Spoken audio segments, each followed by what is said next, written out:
Hello बच्चों, welcome to विद्या महल। कैसे हो आप सभी? अपने हाल चाल कमेंट बॉक्स में जरूर बताइएगा। आज हम सॉल्व करने वाले हैं CBSE NCERT class 9 exercise 2.3 question number 4 को। Let's read the questions. Question number 4 में आपको करना है फैक्टराइज। 4 क्वेश्चन दिए हुए हैं और चारों क्वेश्चन को फैक्टराइज करना है। ठीक है, क्लास 8 में आप लोग फैक्टराइज पढ़े होंगे, नहीं पढ़े होंगे तो कोई बात नहीं। यहाँ पे आइए हम सीख लेते हैं कि किस तरह से फैक्टराइज करते हैं। पहला क्वेश्चन सॉल्व करते हैं। सबसे पहले क्वेश्चन में क्या लिखा है? 12x² minus 7x plus 1। I think यही क्वेश्चन आपकी बुक में भी होगा ना। ध्यान से देखते हैं कैसे करेंगे इस क्वेश्चन को। ठीक है, तो सबसे पहले करेंगे क्या, यहाँ का जो कोफिशिएंट है x² का और ये जो कांस्टेंट नंबर है इसका हम कर देंगे मल्टीप्लाई। तो 12 का मल्टीप्लाई 1 में करेंगे, कितना आएगा? 12। अब हमको 12 का ऐसा फैक्टराइज करना है, हमको 12 में ऐसे दो नंबर को फाइंड करना है कि मल्टीप्लाई करने पर, क्या करने पर? मल्टीप्लाई करने पर 12 आए और प्लस या फिर माइनस करने पर ये बीच वाला टर्म्स है 7 आए। ठीक है, तो अगर नहीं समझ में आ रहा डायरेक्ट तो क्या करें, इसका फैक्टराइज कर देंगे। 2 6 12, 2 3 6, 3 1 3। ढूंढो इसमें ढूंढो, दो नंबर ढूंढना है लेकिन सारे नंबर को यूज करना है। ठीक है, दो नंबर ढूंढना है कि मल्टीप्लाई करने पर कितना आना चाहिए, मल्टीप्लाई करने पर आना चाहिए 12 और प्लस या माइनस करने पर आना चाहिए कितना? 7 आना चाहिए। ठीक है, तो देखिए ध्यान से, अगर हम 2 को अलग कर दे रहे हैं तो ये कितना हो जाएगा? 4 हो जाएगा ना 4 भाई, और ये 3 अलग हो गया, यानी वो नंबर्स क्या है? 4 और 3। इस तरीके से सर्च किया जाता है, ढूंढा जाता है फैक्टर्स करके। अगर लर्न है, याद है तो कोई दिक्कत नहीं है, नहीं याद है तो फैक्टर करके हम इसे ढूंढ सकते हैं। ठीक है, तो 4 का 3 में मल्टीप्लाई करेंगे, कितना आएगा? 12 आ गया। 4 में हम 3 को ऐड करें, कितना आएगा? 7 आ गया। यानी कि इस 7 का जो फैक्टर है ना, मतलब 7 को दो पार्ट में ब्रेक कर देंगे, 4 और 3 में। ठीक है, अब हम सेकेंड लाइन में करेंगे क्या, सेकेंड लाइन में 7 को लिखेंगे बस 4 प्लस 3। ठीक है, 12x² माइनस, और इस 7 को ब्रेक कर देंगे 4 plus 3 out of bracket x plus 1। बाकी सब कुछ जैसे है वैसे ही रहेगा। यहाँ पर 12x² वही है, 1 यहाँ पर वही है, बस 7 को ब्रेक कर दिया। ठीक है, क्लास 8 में अगर पढ़ेंगे तो आपको आ रहा होगा, लेकिन अगर नहीं पढ़े हैं तो भाई कोई दिक्कत नहीं है, यहाँ पे देख लो। 12x² ब्रैकेट के बाहर माइनस है, तो इस बात का ध्यान रखना कि अगर ब्रैकेट के बाहर माइनस है तो अंदर का साइन चेंज हो जाएगा। ये देखो 4 भी पॉजिटिव है, 3 भी पॉजिटिव है, यानी कि दोनों क्या हो जाएगा? निगेटिव हो जाएगा। और इस x का भी मल्टीप्लाई इस दर में हो जाएगा, तो ये हो जाएगा हमारा 4x और ये प्लस हो जाएगा minus 3x plus 1 is equal to 0। अब हम करते हैं कॉमन लेते हैं इसमें। ठीक है, कॉमन लेंगे इन दोनों में और इन दोनों में। ठीक, ऐसा कौन सा नंबर है जिसमें कॉमन हो रहा है? दोनों में कॉमन दिखाई दे रहा है हमको। नंबर्स में अगर कॉमन करेंगे तो 2 कॉमन दिखाई दे रहा है ना, लेकिन हमको ऐसा नंबर कॉमन करना होता है कि दोबारा कॉमन ना लेना पड़े, तो मैक्सिमम नंबर कॉमन लेते हैं। ठीक है, तो इसमें हम 4 कॉमन ले लेंगे। 4 कॉमन हो रहा है इसमें और x भी दिखाई दे रहा है, तो x भी कॉमन करेंगे, कितना बचेगा? ये हो जाएगा 4 3 12, 3x यहाँ बचेगा माइनस 4x निकल गया, तो यहाँ पे क्या बचेगा? 1 बचेगा। ठीक है, और यहाँ पर क्या कॉमन दिखाई दे रहा है? कुछ नहीं, 3 है, यहाँ पे 1 है, नंबर तो कॉमन नहीं दिखाई दे रहा है, और यहाँ पर भी x है लेकिन यहाँ पर x नहीं है, तो कॉमन दिखाई नहीं दे रहा। जब कॉमन नहीं दिखाई दे तो हम 1 को कॉमन कर लेते हैं। और ध्यान दीजिएगा यहाँ पे माइनस है तो -1 कॉमन होगा, और अगर -1 कॉमन होगा तो अंदर की साइन चेंज जाएगी। ये निगेटिव है तो हो जाएगी पॉजिटिव, और ये पॉजिटिव हो जाएगा निगेटिव इज इक्वल टू 0 लगाइए, चाहे मत लगाइए, कोई बात नहीं ना। देखिए ध्यान से, अब 3x - 1 3x - 1 सेम दिखाई दे रहा है ना, इसको क्या करेंगे? इसको भी कॉमन कर लेंगे, तो ये एक ब्रैकेट में लिखेंगे 3x - 1 और सेकेंड ब्रैकेट में लिखेंगे 4x - 1 इक्वल टू 0 लगाइए चाहे मत लगाइए। ये हमारा हो गया इस क्वेश्चन का आंसर, ये हो गया फैक्टर इसका। आई होप ये आपको समझ में आया होगा। चलिए सॉल्व करते हैं अगले क्वेश्चन को।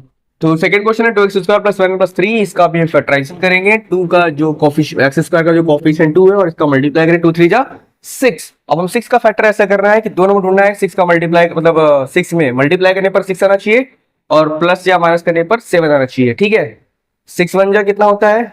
6 1 जा 6 होता है, और 6 को 1 में ऐड करो, कितना आएगा? 7 होएगा। चलो फॉर रीजन, तो यानी इस 7 को क्या करना है? ब्रेक करके लिखना है ऐसे, 2x² + 6 + 1 out of bracket x + 3। ठीक है, तो ये हो जाएगा हमारा 2x² + 6 x + 1, x को खाली हम x लिखेंगे प्लस 3। सेकेंड लाइन में क्या करेंगे, मतलब नेक्स्ट क्या करेंगे? कॉमन लेना होता है, तो 2 और 6 में 2 कॉमन दिखाई दे रहा है, x और x स्क्वायर यहाँ पर है, x यहाँ पे x कॉमन दिखाई दे रहा है, तो 2x कॉमन करेंगे, यहाँ बचेगा x प्लस यहाँ पे क्या बचेगा, यहाँ बचेगा 3, यहाँ पर कोई भी नंबर कॉमन नहीं दिखाई दे रहा है, 1 कॉमन कर लेंगे, क्या बचेगा यहाँ पे x प्लस 3। अगर ब्रैकेट के अंदर सेम सेम नंबर है तो हमारा आंसर क्या होता है, सही होता है। ठीक है, तो करना क्या है, इसको एक बार लिख लेंगे x प्लस 3 को, और 2x प्लस 1 को अलग ब्रैकेट में लिख देंगे, और ये क्वेश्चन का हो जाएगा फैक्टर। ये हो गया हमारा आंसर। ठीक है, चलिए नेक्स्ट क्वेश्चन को सॉल्व कर लेते हैं। क्वेश्चन है हमारा 6x square plus 5x minus 6। वही काम करेंगे, 6 का और 6 का मल्टीप्लाई करेंगे, कितना आएगा, 36 आएगा। 36 का फैक्टर करेंगे, कितना आएगा, 2, 18, यहाँ पे 9, यहाँ पे 3, यहाँ पे भी 3, 2, 2, 3, 3 आया। ठीक है, दो नंबर ढूंढना है, ऐसे मल्टीप्लाई करने पर कितना चाहिए, 36 आना चाहिए, और प्लस या फिर माइनस करने पर आना चाहिए 5। ठीक है, देखिए 3 3 जा 9 को अलग कर ले रहे हैं, 2 2 जा 4 को अलग कर ले रहे हैं। ठीक है, 9 और 4 को क्या कर लिए, अलग कर लिए। 9 4 जा कितना होता है, 36 होता है, और अगर हम 9 में से 4 को माइनस करते हैं तो कितना आता है, 5 आता है। यानी हमारा जो फैक्टर हो गया ना, वो दो नंबर क्या है, 9 और 4 है।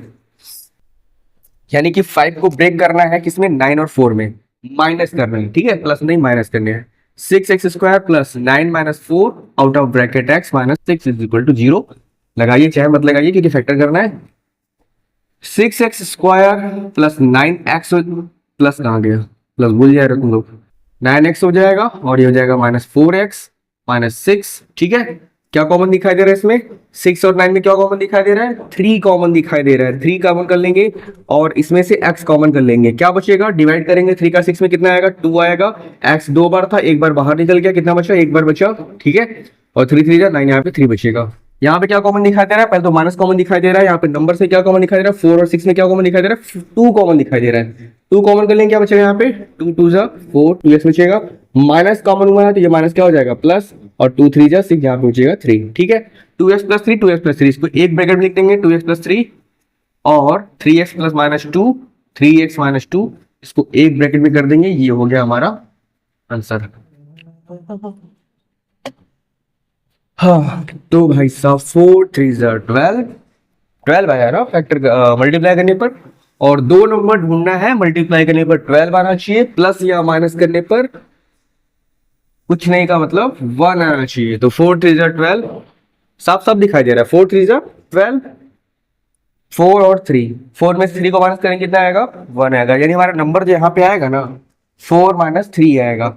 कैसे लिखेंगे, देखिए 3x स्क्वायर ब्रैकेट के बाहर माइनस से कर देंगे, माइनस पहले से है, लिखेंगे 4 minus 3 out of bracket x minus 4। ठीक है, ये हो जाएगा 3x स्क्वायर, ये हो जाएगा माइनस 4x, और माइनस का मल्टीप्लाई माइनस में हो जाएगा प्लस, और ये हो जाएगा 3x माइनस 4। ठीक है, क्या कॉमन दिखाई दे रहा है, नंबर में तो कॉमन नहीं दिखा, यहाँ पे 3 और 4 है, को प्राइम एक नंबर में कॉमन नहीं दिखाई दे रहा है। x कॉमन कर लेंगे तो क्या बचेगा, यहाँ बचेगा 3x, यहाँ बचेगा माइनस 4, यहाँ पर भी कुछ कॉमन नहीं दिखाई दे रहा है, प्लस 1 कॉमन कर लेंगे, क्या बचेगा, 3x माइनस 4 बचेगा। 3x माइनस 4 को एक ब्रैकेट में लिख लेंगे, और x प्लस 1 को एक ब्रैकेट में लिख देंगे। ये हो गया हमारा क्वेश्चन नंबर 4 का आंसर। और इसी क्वेश्चन के साथ जो क्वेश्चन नंबर 4 के सारे क्वेश्चन कंप्लीट होते हैं, और एक क्वेश्चन और बच जाता है जिसको हम नेक्स्ट वीडियो में सॉल्व करेंगे। और उस वीडियो को देखने के लिए आपको करना पड़ेगा हमारे चैनल को सब्सक्राइब, और इस वीडियो को करना पड़ेगा लाइक, और एक कमेंट में प्यारा सा हार्ट भेजना पड़ेगा। ठीक है, और चैनल को सब्सक्राइब लीजिए। मिलते हैं नेक्स्ट वीडियो में, तब तक के लिए थैंक यू सो मच।